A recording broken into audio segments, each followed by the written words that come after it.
century yet.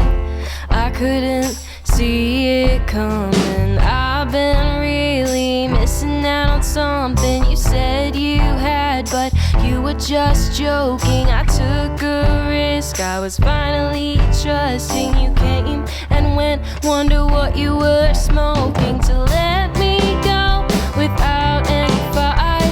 Ran back to your friend, but too embarrassed to cry. On my knees repenting all of my transgressions. Condescending you replied, at least you learned your lesson.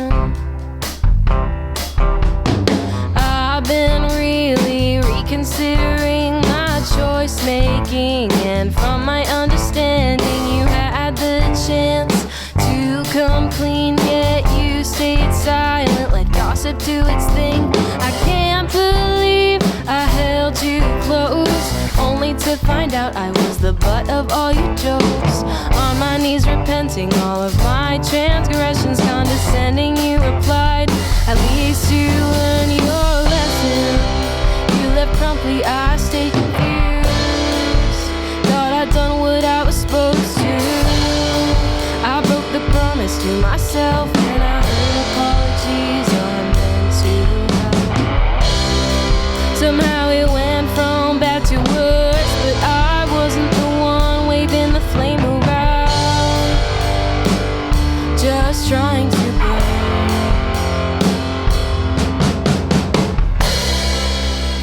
Who says that to a person trying to make amends? I wave the white flag, extending my hand.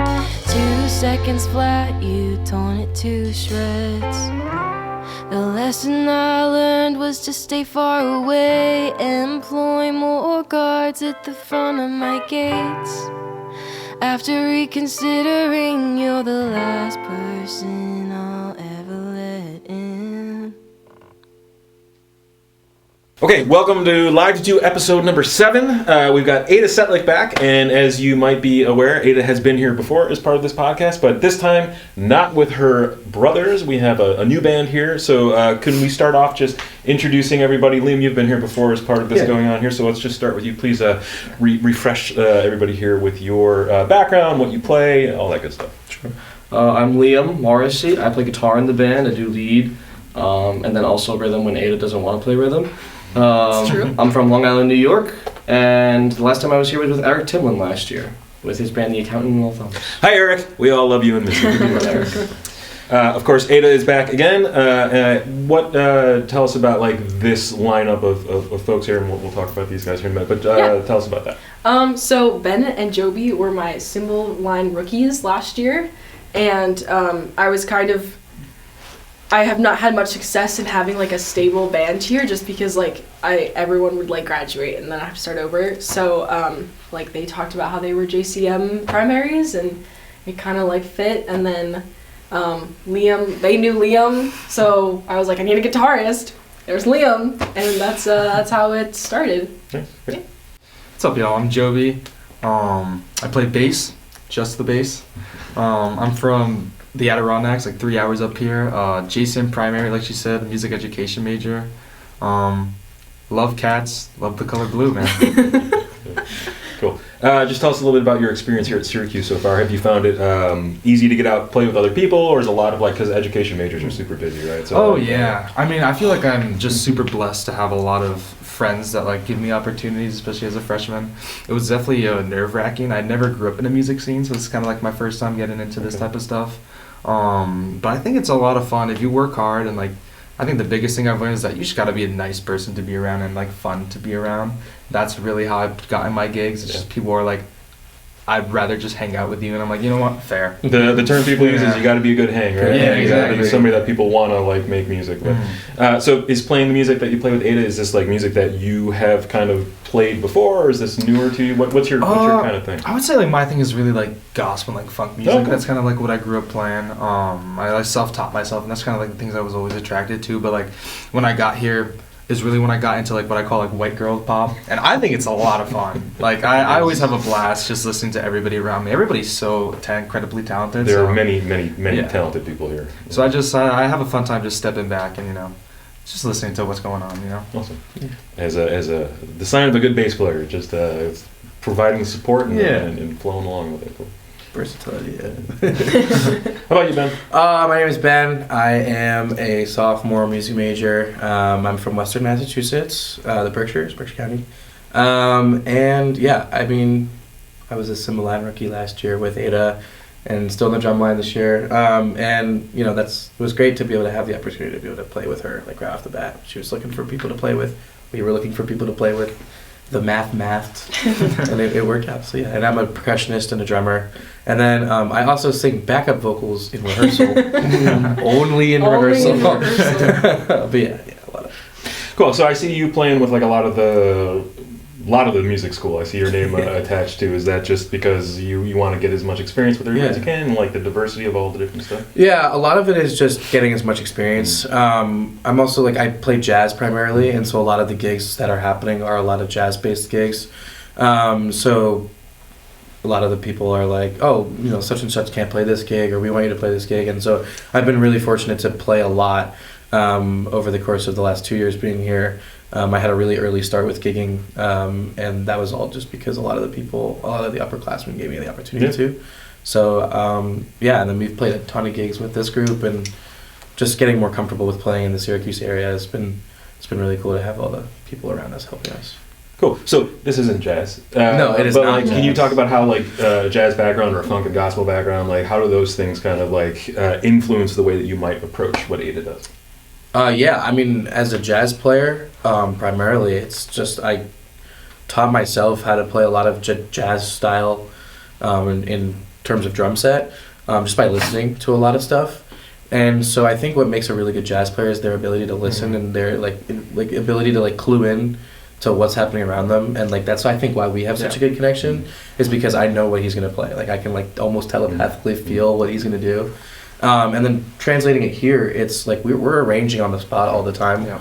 A lot of the songs you'll come in, you'll have them written, and then we'll be like, okay, great, this is a great arrangement. And they're like, how can we change it? And then we figure that out. But a lot of it just comes from like intuition and listening to each other. Like if I hear Liam play a line, like you love to do those like cool. I'm a noodler. The noodles up at the top of the fretboard, and so how do I emulate that on my instrument? How does he do that? And so a lot of it's just listening. So I think that's where it translates the most, and also just like being a good hang and being fun and vibes. It's good. We have fun. If you saw who I was through my concrete mirage, you would have run, pinned down, I'd watch. I get your dedication to see this through, but I cause suffocation so I wouldn't blame you. I get it, you're a stand-up guy, but there's this thing that happens when I do things right. They start to grow out of control, getting strained, and then I have to let go. If you're sure you want to stay, sign this waiver for when you feel the heartbreak, and step right up to my magic show. I'll teach you all the tricks, secrets, and more.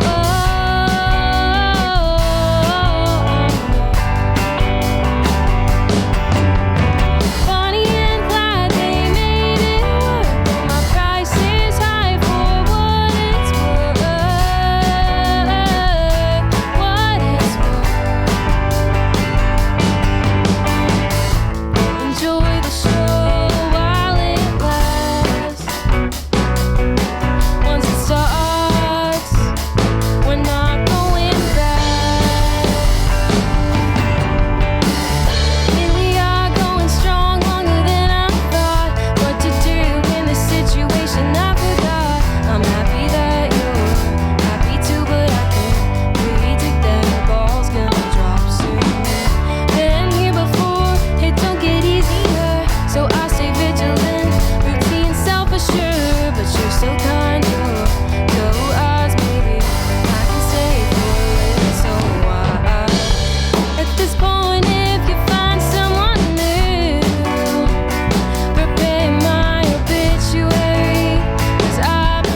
all three music? Are you music ed or are you? Yeah, music ed. So, what do you guys want to do when you get out to teach? Like, what's your audience? What's your student base going to be? Do you have a thought on that at all, or are you just? Yeah, I mean, for me specifically, I'm super passionate about general music, specifically teaching elementary school kids.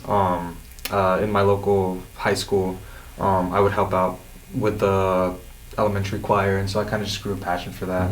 I'm really into unconventional music making, as they call it, or like modern band.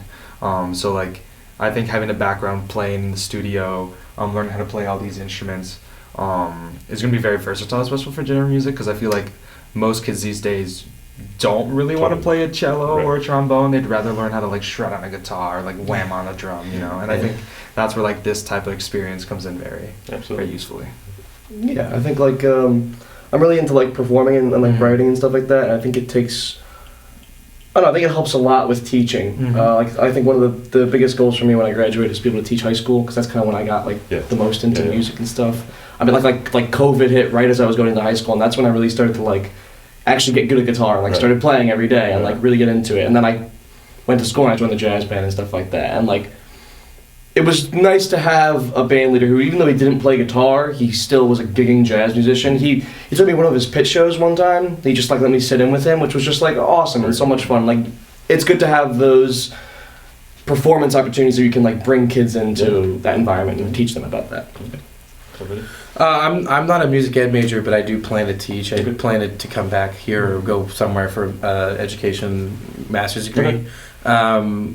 And you know, I started out as a music ed major because I really wanted to, similar to Liam, like I really wanted to make an impact on the next generation of music makers and people who are coming into these spots and playing.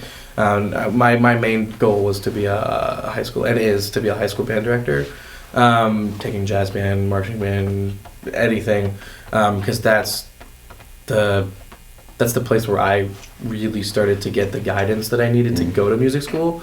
Like, I didn't even know I really wanted to go to music school. I just thought it was going to be something I did on the side, until my high school band director was like, you should really do this. And he had has had a really big impact on me and my life as a musician. It sounds like you're all kind of talking about like people who were importantly impactful on your experience in going to music. Do you have somebody that you could point to, like a teacher that you had that like was one of the reasons why you decided to follow the path, or was it just kind of, I know your family is very musical. Yeah, I think part of it was like my brothers were just always into it, so I was like, I'll just stick with them. I know my like middle school band director like pulled me aside before like middle school graduation and was like, if you ever get the chance to audition for drum major for high school, like you need to audition for drum major for high school. So simply because she said that, I stuck through marching band for 4 years, and then I was drum major for my last 2. And then COVID was another big thing where I was just like, the only thing that I found like actual joy in was doing like music on the side, because I had nothing else to do. So I was like, well, this is going pretty well. I guess I'll just keep doing this in college, because nothing else is going to be more interesting than this to me. So, yeah. Cool. Anything that you could share that's like, so playing with these guys, I don't know, how long have you been doing this together as a group? Like 2 years. Okay, so just about a little less. Very different from growing up with your family and your brother. So like, what's maybe something that's different about interacting with these guys than with your brothers? Like, somehow we get even more off track in Well, what do we call it, Ada? We call it the ADHDers. Yes. ADHD. ADHDers. Gosh. I think with my brothers, especially from this year, they are like way more like production focused, and like everything that they bring to like when we did Latitude was like very similar to how our song arrangement sounded. But with them, like you guys have such different backgrounds from my brothers. Like, they didn't do jazz, so I really love just being able to say like, do whatever you want, because I think that always sounds the best when people can just bring their own creative input, because I know they know what they're doing. So I would say like, I don't know, like it almost feels like I've gotten more of like a jazz improv experience, because I've learned how to play off of them as well, and like I've gotten more comfortable like not sticking to like exact covers and like things like that. So it was fun for me to watch, because when your brothers were here, it was very clear that like everybody had everything arranged prior. Like, this is Yeah. what we're gonna do, we're ready to go. And then here, just watching you guys all kind of work out arrangements together as a group was fun. Fun difference to see in those things. So, playing music with lots of people in lots of different ways is always a really, really, really good experience. Yeah. Cool. Anything you guys want to share, or any thoughts that you have? This is our last thing we're doing as a Yeah. band. That's crazy. It's so sad. We just had a gig on Saturday. How'd it go? Yeah. Yeah, it was good. It was good. It was a lot of It was fun. really good. fun. It was really good. Yeah. Yeah. Played a lot of good hits. I made $90. It's true. We did It's make true. $90. We only made Highest paying 45. Yeah. Awesome. Wow. Well, thanks, guys. Yeah, Yeah, thank you for thank having you. us. Of Yeah, course. thank you. Appreciate it. See ya. If it's not you, it's no one. There's no negotiations. If it turns out you don't want me, I'll become a nun. I gave you my heart, you're the first. Give it back, it'll be in pieces. Don't think I'll find like you're with tape or glue gun. If it's not you, then it's no one. You joke that I'm gonna take all your sweaters.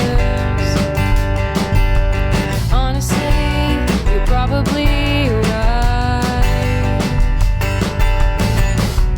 Never gotten any real sleep until you were by my side.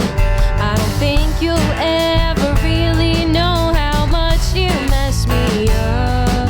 Did the thing that only happens in movies, started to fall in love.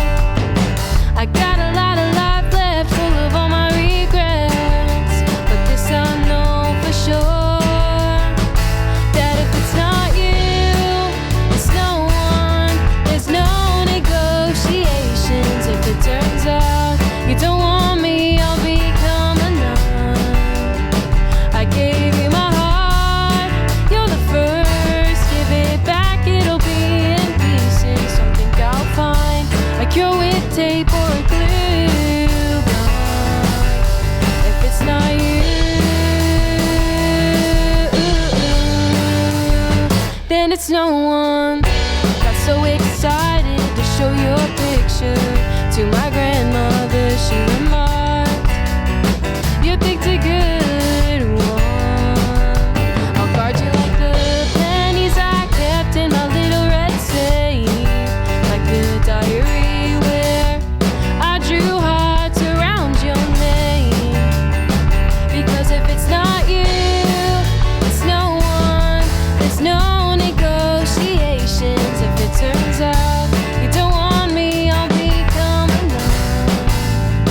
I gave you my heart, you're the first. Give it back, it'll be in pieces. Don't think I'll find like you're with tape or glue gun.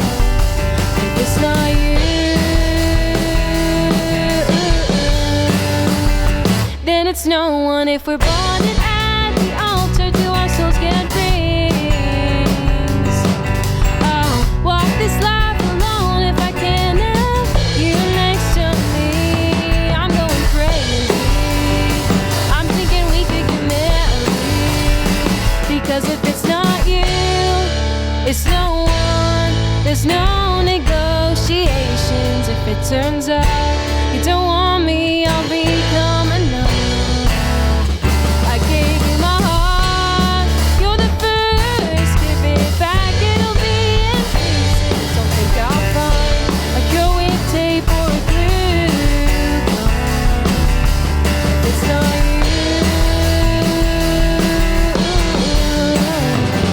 you, then it's no one.